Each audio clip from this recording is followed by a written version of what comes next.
Local news at 6. New developments in a story KRBC first brought you during Thursday night's newscast. We've now confirmed a death investigation in Cisco was a murder-suicide situation. Good evening. I'm Kathleen Barkley. David is away tonight. Continuing our coverage, the incident happening Thursday morning around 1:45 a.m. inside of an apartment on the 1500 block of Highway 206 in Cisco. That's where investigators found both 50-year-old Doyle Seaborn and 45-year-old Jack Tabor, both deceased. Investigators have determined Seaborn went to the apartment to find his wife, who he was separated from, and encountered her boyfriend, Tabor. An argument and fight began before Seaborn opened fire, killing Tabor and himself. The Texas Rangers continue to lead that investigation. And staying on the crime front, a shooting in Sweetwater, leaving at least one person injured. Here's what we know so far. Sweetwater police responded to Rolling Plains Memorial Hospital around 10 p.m. Thursday night. A patient suffering from an apparent gunshot wound to the leg. After speaking with the victim, officers learned he was visiting a friend on the 800 block of Lubbock Street. Two additional individuals eventually came to the home.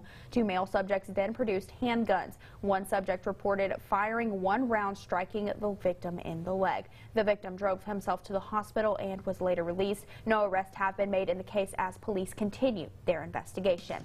And this just into the KRBC newsroom. We've now learned the identities of the 4 victims killed in a Callahan County crash earlier this week. 37-year-old James Hurley of San Angelo, 67-year-old Joyce Collier of Brady, 48-year-old Brian McCulloch of Forney, and 52-year-old Deborah McCulloch of Forney, all pronounced dead on scene. This crash happening Wednesday just after noon on Highway 206 northeast of Cross Plains in Callahan County. A passenger van lost control on the wet roads, crossed into the other lane, and hit a minivan head-on. 14-year-old Olivia McCulloch remains in critical condition. The exact cause of that crash is still under investigation. Now let's go to Dylan with our first check of the forecast. Thanks, Kathleen. Today was pretty cold. Tomorrow going to be even colder. I know it's the first thing you wanted to hear as we head into the last weekend of the year for 2018. You can see some snow falling in the northern parts of the Panhandle. That could potentially make it here to the Big Country, but not tonight and probably not tomorrow. Clouds still pretty persistent out there as we take a look at the sky cam. Again, it's been pretty cloudy all day. That did keep us very cool. We topped out at 40 degrees here in Abilene with mid-30s out there right now. As we head into the overnight hours and tomorrow morning, we'll be dropping down well into the 20s for a lot of us. That with a little bit of a breeze. Wind chills will be down in the teens, maybe even single digits or close to it for some. Mid to upper 30s only for tomorrow afternoon, so try to stay inside if you can. Otherwise, bundle up as you head out the door anytime this coming weekend. Kathleen? All right, thanks, Dylan. Well, there will soon be one less department store in Abilene. KRBC has confirmed Sears inside of the Mall of Abilene is one of 80 locations set to close in 2019. Abilene Sears on the 4300 block of Buffalo Gap Road will close its doors in March of 2019. This closure follows 200 previous Sears closings. Several other Texas Sears stores are closing as well. And federal health officials want to make hospital costs more transparent and easier for you to understand. A new 2019 law will require hospitals to post prices for services online. KRBC's Steffi Lee explains why that number on the list will often be different than what patients will have to pay in tonight's health news. Right now, prices for procedures at Texas hospitals are already available on an online portal. It's called Texas Price Point. What hospitals agreed to do was to put this resource out there as a tool for consumers to go online, access information by county, by hospital, and be able to see that data up close, and to have a one step closer to being able to do price comparison. You can go in and do a comparison for various cardiology services. You can go in and do a comparison for different types of procedures, hip replacement, knee replacement. In just a few days, hospitals nationwide will post charges online for services, drugs, and other items provided to a patient. Largely, it won't be a tool that consumers will find feasible for them being able to do a price comparison. That's because the prices posted will likely not match the final bill. Those are going to be negotiated rates, therefore they're going to be negotiated down. If a consumer has health insurance coverage, the best resource is going to be through your health plan. Several Texas hospitals, such as Abilene Regional Medical Center, offer financial assistance programs for patients without insurance, like charity care, prompt pay discounts, and self-pay discounts. Ascension also says prices listed online do not reflect its financial assistance and charity care policies either, and encourage those who need care to contact the hospital. Texas Price Point provides information on the most common inpatient services. It also links to quality data and contact information for Texas hospitals. This information is collected by the Texas Department of State Health Services. And with the Farm Bill officially signed into law, cotton farmers in the Big Country can now rest easy. In 2014, cotton was taken off the Farm Bill as a covered commodity. In 2014, now it's back as a permanent part of the Farm Bill.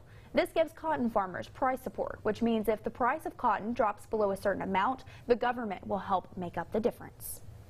Without a price support that's meaningful on cotton, you could not survive in the cotton business. And that's about the only cash crop that's grown around here from like Abilene up to Haskell and Mundy, back west to Snyder, east to Albany. That's all there is cotton.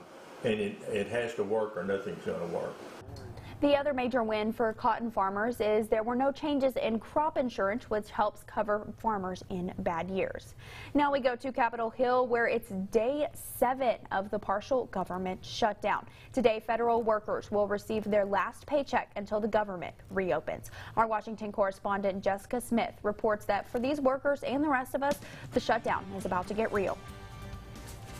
It's the last payday for 800,000 workers caught in the middle of a partial government shutdown. Friday's paychecks cover the days before the shutdown began.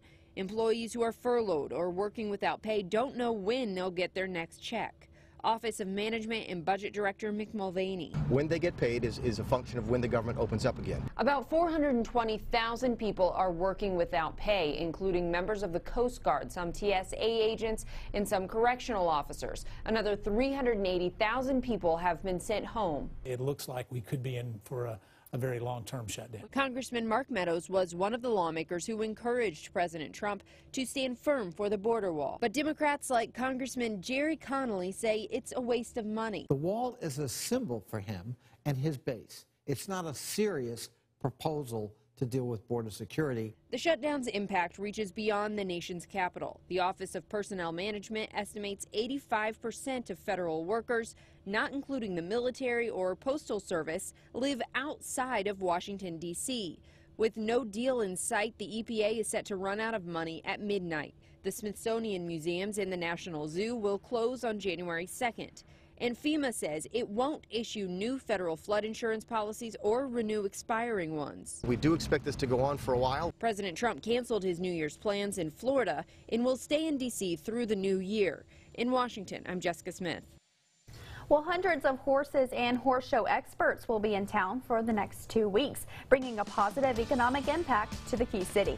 The show is expected to bring nearly $400,000 into the Abilene economy. The 37th annual Winter Circuit Cutting begins today and runs through January 3rd. The 27th annual Abilene Spectacular Cutting Show starts January 4th through January 11th. Participants and their horses will be the first to use the new 20,000 square foot livestock barn.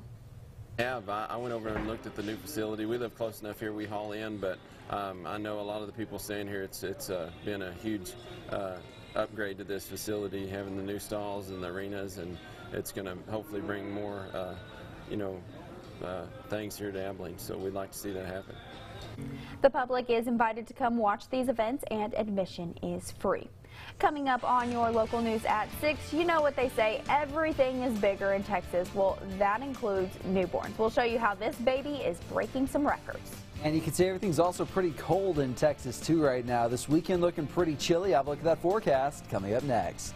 This is KRBC, Abilene's local news at 6.